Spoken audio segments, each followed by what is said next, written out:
She was 8 months pregnant. She was alone. And the man at the desk looked at her paperwork, looked at her face, and made a decision. He turned her away. What he did not know, what none of them knew, was that the hospital he was standing in did not entirely belong to him. That the equipment on the 4th floor, the East Wing, the reputation he had spent his career sheltering under, traced back to a single, quiet source. And that source had just received a phone call. The night they turned her away was the last ordinary night this hospital would ever have. 6 months earlier, Hannah had followed her husband to Seoul. Now at 8 months pregnant. And that night, she was in pain. She had tried to reach him. The calls went unanswered. So she did what any woman in her position would do. Her regular physician was unreachable, his clinic closed, his emergency line unanswered. She went to the nearest hospital alone. His name was Dr. Shin. He had been practicing medicine for 19 years. He had a plaque on his wall and a particular way of looking at people. The kind of look that decides, before a word is spoken, whether a person is worth hearing at all. He looked at her paperwork. Foreign insurance. Unclear payment method. A black woman, alone, whose paperwork pointed nowhere he recognized. A woman who did not fit the profile of the patients this hospital preferred. He made his assessment quickly.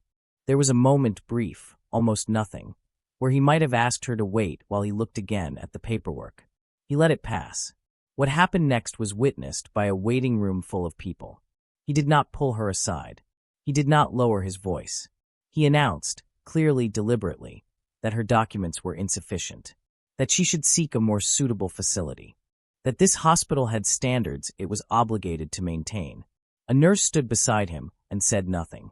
The patients in the waiting room looked at the floor, at their phones, at the wall. No one spoke. Hannah looked at the nurse first. Not at Dr. Shin, at the nurse. She held that look for a moment, giving her the chance to say something. The nurse looked away. Only then did Hannah turn back to Dr. Shin. She did not raise her voice. She did not plead.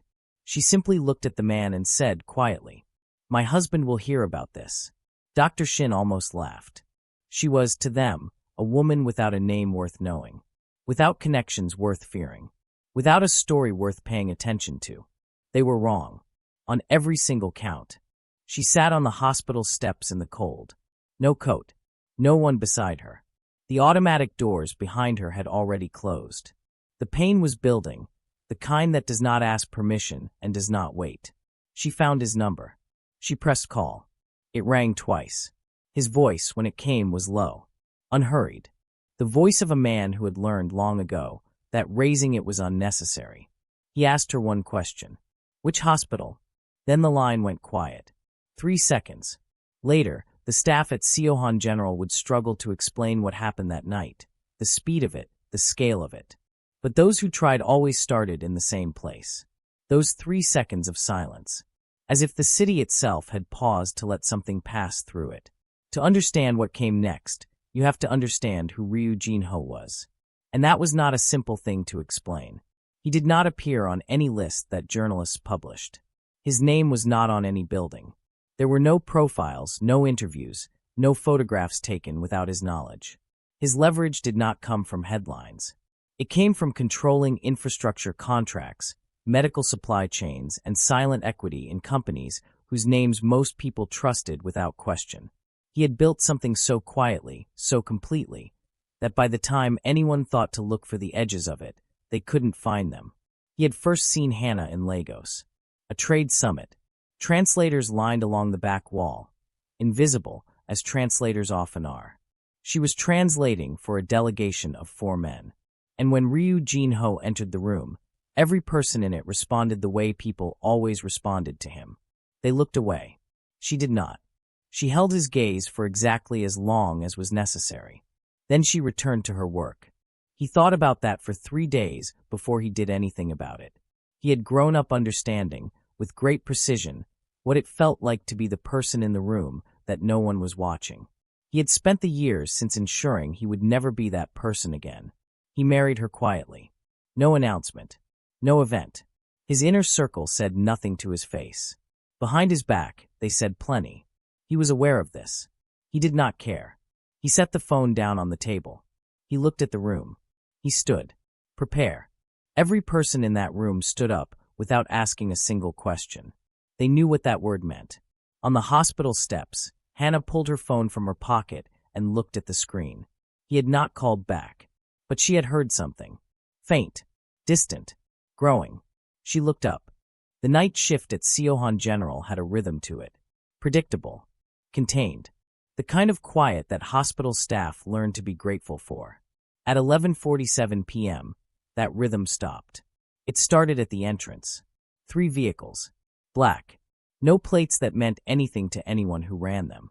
They arrived without announcement and positioned themselves in a way that was not aggressive, but was absolute. The parking attendant later said he didn't call security immediately. He said it didn't feel like a threat. It felt like a perimeter. Then came the sound. Those who were inside the building heard it first as a vibration. A low, mechanical pulse growing heavier above the roof. Staff in the upper floors moved to the windows. The helicopter descended onto the rooftop landing pad with the kind of precision that does not come from urgency. It came from practice. Downstairs, in the waiting room, no one knew yet what was happening above them. Hannah was still on the steps. Still cold. Still in pain. Still alone in the way that the last hour had made her feel, as though she had been weighed and found to not quite matter. She heard the rotors. She closed her eyes. He came through the building the way water moves through a space. 2 men flanked him at a distance close enough to be present, far enough to be invisible. They did not look at the staff. They did not need to. He did not ask anyone for directions. He already knew where she was. When he reached her, he did not say her name. One of the men behind him placed a coat over her shoulders without being asked. Ryu Jinho crouched down to her level, this man who had entire industries careful around him, and he put his hand against her face. She leaned into it, just slightly. He stayed there for a moment, just a moment. Then he looked at her. The same voice from the phone. Low. Steady. You called. I came. That is the only thing that will ever be true. Then he stood. Dr. Shin was 20 feet away. He had been summoned from his office by a staff member who could not adequately explain what was happening and had simply said, "You need to come downstairs." He came downstairs, and now he was standing in his own hospital, in a corridor he had walked 10,000 times, watching a man he had never seen before and could not immediately place, and feeling, for the first time in a very long career, uncertain.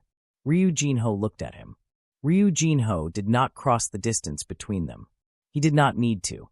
When he spoke, his voice did not rise above the level of ordinary conversation. He said, "She needed help. You had the chance to give it. That was all." Later, staff who were present would say different things about what happened in that corridor. Some remembered it as frightening. Some remembered it as very, very quiet. What they all agreed on, every single one of them, was this. Dr. Shin did not respond. He opened his mouth, and then he closed it. Power, real power, does not announce itself. It simply arrives. He did not watch the other thing unfold. He didn't have to. He had not spoken to the staff. He had not needed to. By the time he reached the corridor, she was already being moved inside. What followed was not a scene from an action film. There was no shouting. No ultimatum delivered across a crowded room. No dramatic gesture that anyone could point to afterward and say, "That was the moment." That was precisely what made it so complete. Ryu Jinho made one call. He stepped away from the corridor. He spoke for less than 90 seconds. He put the phone away. And then he went back to stand outside the room where his wife was finally, being seen to by a medical team that had materialized with a speed that the night shift staff found difficult to account for. Just after midnight, the hospital administrator received a call at home. He had been asleep. He was not asleep for long. Within the half hour, the board chair arrived at the hospital in a car he had clearly entered in a hurry. His collar was not straight. He did not stop at the front desk. He went directly to the administrator's office, where 2 other officials were already waiting. The administrator's call had gone to 3 numbers. He had not planned it that way. It was simply how the list worked. Dr. Shin was asked to come to that office before 1 a.m. He was not asked by Ryu Jinho. He was asked by his own superior, a man he had known for 11 years. A man who, when Dr. Shin entered the room, did not offer him a seat. What happened in that office was not recorded, but those who passed the door in the hour that followed said the same thing. It was very quiet inside. The worst kind of quiet, the kind where every word costs something. At one point, someone slid a document across the table. No one picked it up immediately. It sat there, in the center of the room. For a long time, Dr. Shin was asked to explain himself. Not his policy, not the hospital's procedures, not the insurance regulations he had cited. Himself, the decision he had made. In a waiting room, in front of witnesses, to a woman who was 8 months pregnant and alone and in pain. He was asked to say it out loud, in front of everyone in that room. Later, people would ask, what did Ryu Jinho do to him? The answer was less dramatic than they expected. By 2:10 a.m., the board had placed Dr. Shin on immediate administrative suspension pending review. His surgical privileges were frozen. An ethics inquiry was opened before sunrise. What Dr. Shin did not know, what none of them had known, was this.